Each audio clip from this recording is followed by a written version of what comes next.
It's a very good question because my mom asked me a lot. This is a proper boat. Like, this is like, do you see it moving if I bounce? It's open global database that's better than other database. It's fair, inclusive, smart, and that's what we are. You know what? I was actually in Singapore to meet Do Kwon, and the day I was meant to meet him, UST unpegged. I want to own this. It was 4 a.m. when I got the message from the head of communications. They're like, no, we're going to make a fork. I was like, what? I was like, I'm not really a developer, but I don't really feel like that's the right move. Like, Not the right timing as well. this is nice and warm. I've seen a lot of investors trying to write checks, and all of a sudden they went bankrupt. They lost money by parking their fund in an exchange. This would be sick to own. 2022 was the year of like Web3 disasters. And imagine I launched Dverse December 2021. Hi, everyone, and welcome back to Decoded by Dverse. I'm your host, Dina Matar, the CEO of Dverse. Today, we have Clover Finance. We're actually going to be speaking with their co-founder and CMO, Norelle, and I'm very excited as she is also my first female guest on the show, so this is going to be a good one. Hi, Norelle. Welcome. Hey, How are you? thanks for having me. Thanks for having me today. I'm doing great. So maybe we can start off if you can maybe just tell us a little bit about yourself and how you got into the crypto space and, from start to finish. Tell us your story. Sure. So I'm the co-founder of Clover Finance. Clover Finance is a straight-based blockchain infrastructure platform that focuses on cross-chain compatibility and DeFi applications. We also have a very easy-to-use wallet. So for developer and also users, basically. I got into CLV, we just got rebranded to CLV, basically because we saw a lot of struggles of people, getting a very intuitive, easy to use type of interface. That's why we SWAT kind of solved that problem, and that's how my co-founder and myself started CLV. Background with myself, I worked at Amber Group, which is a market making firm and quant trading for Base and Hall. I worked there as a fund relations back then, and advising and partnering with Bitsound, which is a Korean-based exchange, for a couple of years, and started, running my own project from then. That's cool. Well, how did you get into crypto? Like, what made you come into the Web3 space in general?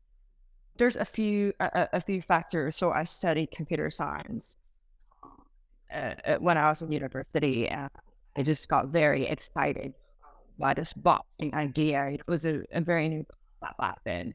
I just start reading about it, doing some research, and start trading it on like local Bitcoin and things like that. Made a little bit of money, like pocket money, and I just got very interested, and I got a very interesting opportunity in Hong Kong, and I just went all in from then. That's cool. I wish I got in earlier. I feel like that's everyone's thing, like I wish I got in a bit earlier. So I also kind of want to talk about, we're going to obviously be talking about like blockchain and Web3, but I also want to include AI here just in general because how society kind of perceives it to be.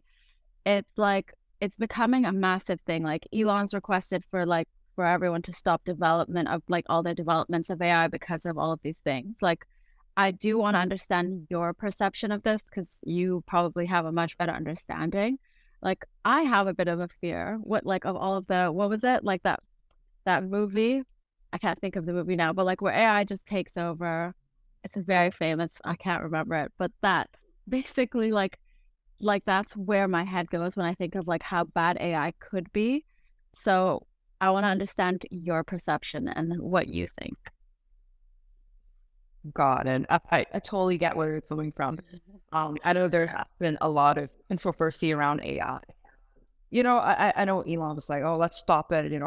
I personally don't think it's too late to reconsider its development. We're still in a very early stage before AI being capable of recursively improving itself. Surpassing human intelligence, which is your fear.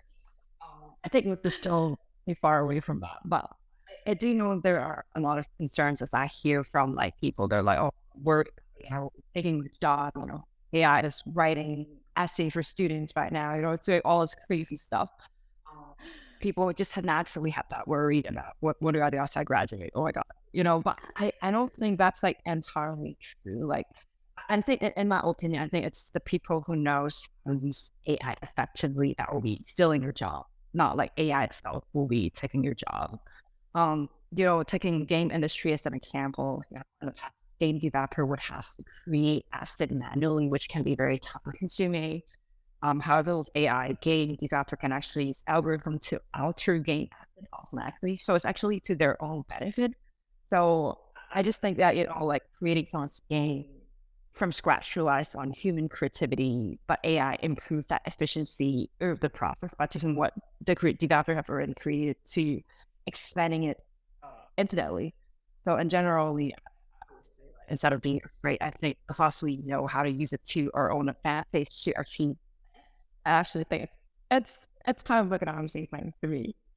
It is pretty cool. Like I have a friend who actually used it to fire someone. So like generated like an email to do that. Like the thing is, it is quite useful in terms In a very nice way. in a very nice way. Exactly. Please, can you Exactly. like Chat GBT? It's everywhere now, and there's so many. There's like thousands. Like in the last couple of months, I think there's like been over 2,000 new AI related projects and like websites to like develop, whether it's like images, like generating images. It's so fast, like how quickly these people are like coming out with these things. Well, what do you see then as the future of like AI and blockchain? Like, how do you think it will all come into play in the next like 5 to 10 years? Right. Uh, Well, I definitely think that, it's thanks guys, like what you said. A lot of people are already releasing like full projects thanks about AI, talking about like AI blockchain itself. Uh, I know a lot of people think that they're competing with each other. Like the last wave, it's about blockchain. This wave, it's about AI. I don't agree with that. I think there's only start exploring the potential of combining these two technology together, and there's so much more that we can really do. So obviously, AI is very complicated for regular people who are not as technical. Might have a very hard understanding, knowing what's going to do, what's going to lead. There could be a problem, because we might not be able to tell if AI is safe to use. So I think I guess the most obvious way to, keep AI safe is, we can use blockchain technology as a guide, a guard. So eventually meaning that we can let AI do its job, but we can use cryptography to limit what it can do. So it's kind of like we have rules limit to keep people safe in society. But I think in the future, AI blockchain can probably work well together, doing things that we can't possibly imagine right now, which I don't have the perfect answer for what's happening. I just think that there's so many possibilities. it's madness. It's genuinely like this is the thing, right? With AI, when I think about it, I'm like, there are people who are going to use it to create rug pulls because it's going to get to a point where AI can create a business plan and a token model and whatever. And then smart contracts can be developed through AI and then scanned. And then, it's just going to be so easy for these people to create a rug pull and then take our money. Can you tell us, maybe you can tell us a little bit about CLV and, like how you guys do things differently in terms of like your blockchain integration side of things. And maybe we can, maybe learn a bit about that. Sure. That's a very good question because my mom asked me a lot. Like, can you explain it? I'm like, oh, but Explain it that. I don't know. I don't want to go.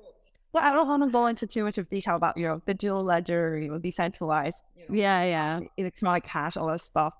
But basically, blockchain, it's open global database that's better than other database. It's fair, inclusive, smart, and that's what we are. Like CLV, we work on a few products. So the public blockchain that's easy to use for dApps, so decentralized application, and we also have our self-custodian, user-friendly wallet application for blockchain users.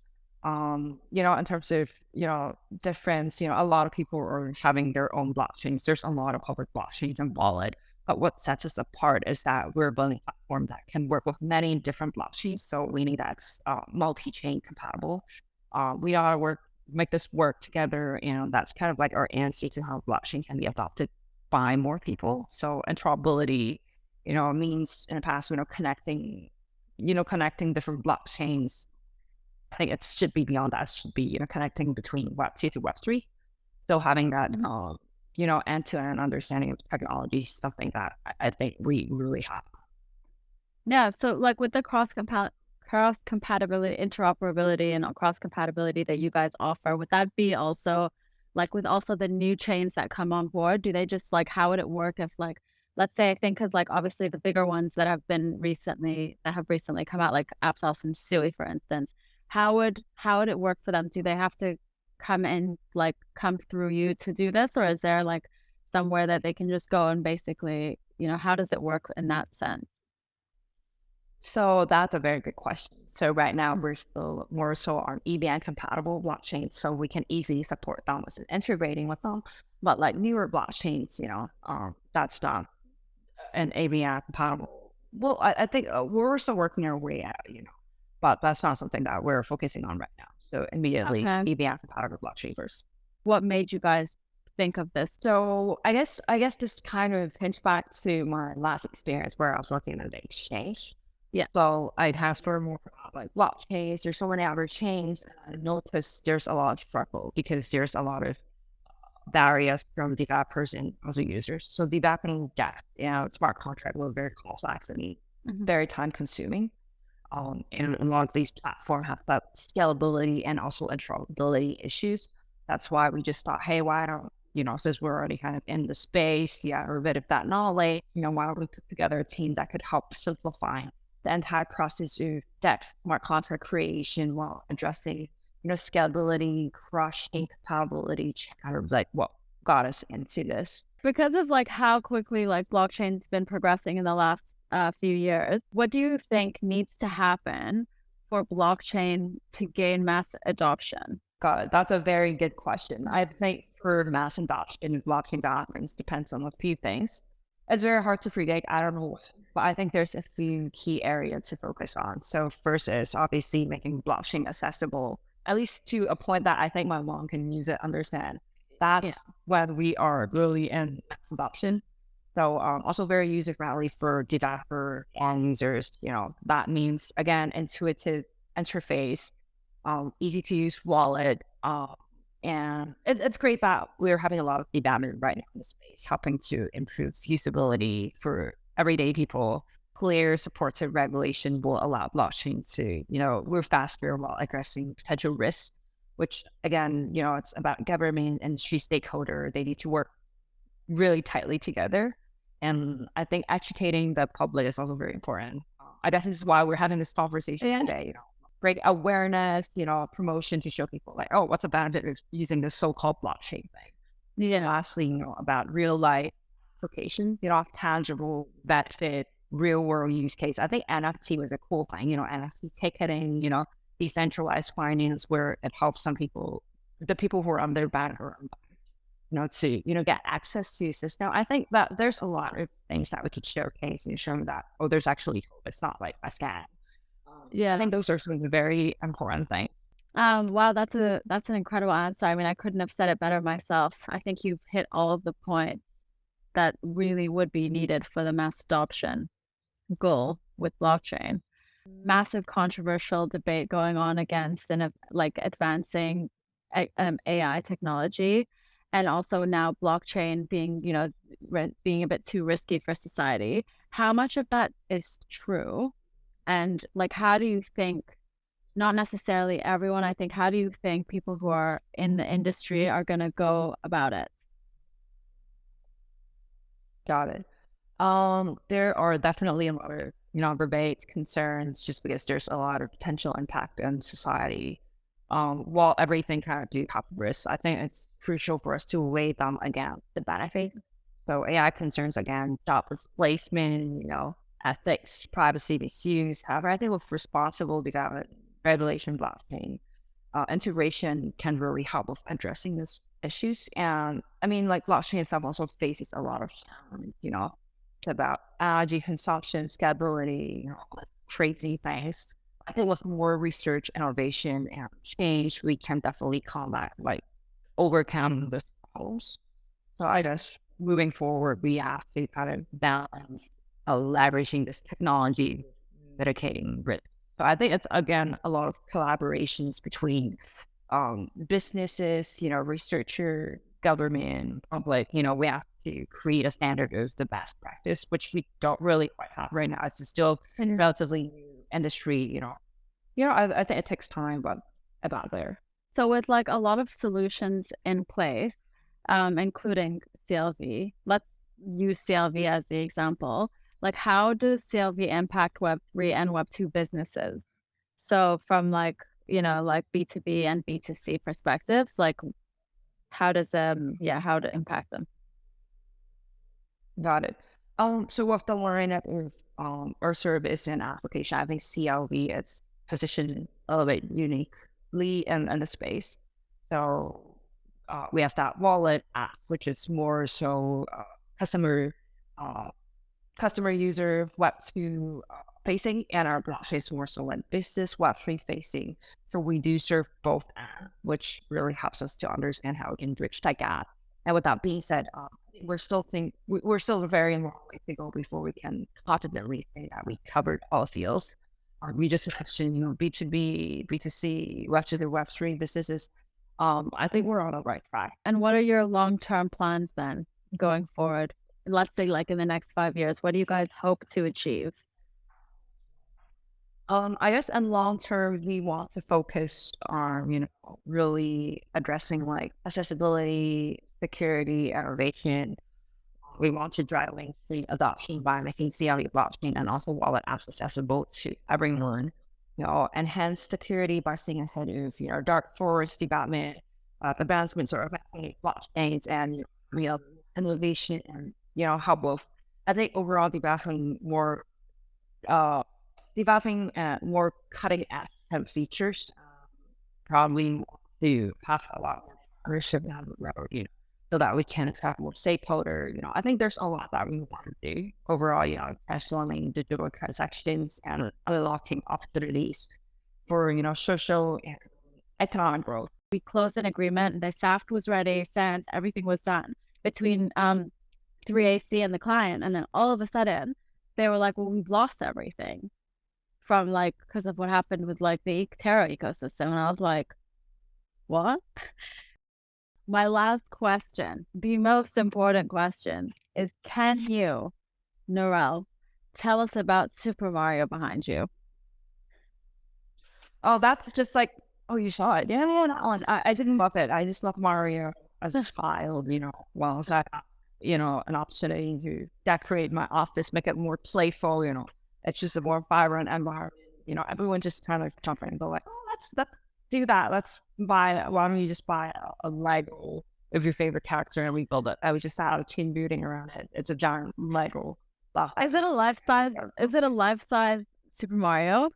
Oh no, depends to compare it to what type of fight with people, but it's almost like a 160 cm fight of the dial 175, so it's not like a reinforcement. But it is just a Yeah. pixel. I mean, that's actually taller than some people I've met in my life, Yeah, it's fun from some cool fights to take away my stress when I'm like really sad or so. I just look at it. That's so It's just so fun. okay. I want to see it up close. Is it? Can you like move the camera angle? That's not little anger. That's a No, no. That's from far away. This looks like that's so cool. Nice office. That's the best thing I've seen. That's a very cool asset to have. I want one. I'll have Luigi. You should. I actually invite you to our office sometime whenever you're in town. You should. I'm going to have a Oh, tour. brilliant. I'll hang out with Mario when I'm there. And me. Yeah, and you, obviously. Yeah, so we will hang out with them. Well, thank you so much for being here, Norelle. It's been so nice speaking with you, and so good to finally have a woman on here with me, another woman in Web3. So thanks so much for doing this. Well, thanks for having me. I'm very excited to have this chat with you as well. It's very rare to see women founders. I think there's a lot of stereotypes in the space. For sure. No, I agree. I think it's become a bit intense with the whole women in Web3 thing. So it's good to have like a really nice conversation with a woman in Web3 and a fellow founder.